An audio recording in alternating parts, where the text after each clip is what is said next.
Les populations de la sous-préfecture d'Abongwa, dans le département de Yakassé à Tobo, ont vécu un fait insolite ce lundi 11 mai 2020.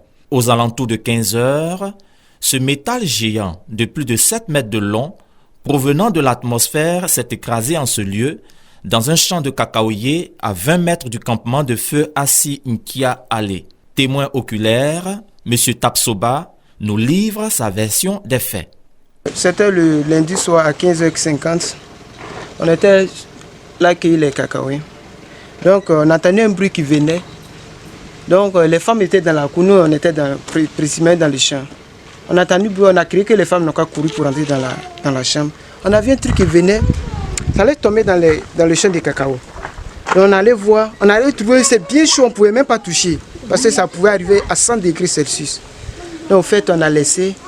Maintenant, on allait voir le chef du campement, on a expliqué comment ça y est. Ils se sont dépêchés, on est venu, on a pété. Parce que nous sommes les manœuvres ici, on est considérés comme des gardiens. On a parlé à nos patrons, on dit on n'a pas parlé aux autorités. C'est là maintenant les gens commencent à venir, ils sont venus voir. Donc avant-hier matin, le mardi matin, la gendarmerie de Yakassé est venue. Ils sont venus, ils ont fait le constat. Ce témoignage est confirmé par les habitants du village d'Abongwa, situé à environ 7 km du lieu d'impact.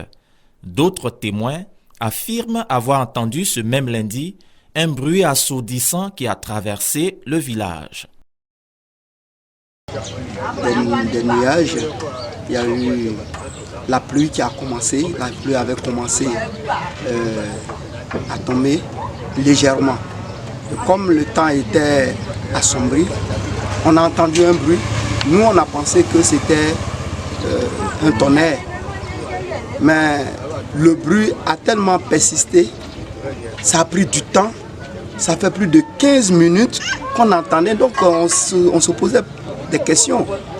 On se disait, mais ça, ce n'est plus le tonnerre, on ne savait pas. Mais ça a traversé le village, c'est venu du sud et ça a traversé le village vers le nord.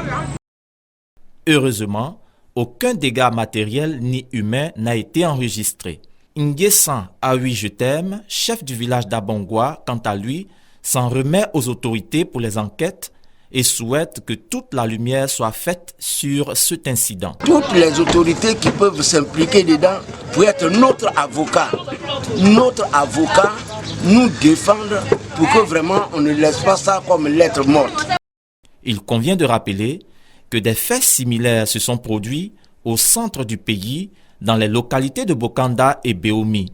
Ces objets, semble-t-il, sont des éclats d'une fusée qui se serait désagrégée dans l'atmosphère.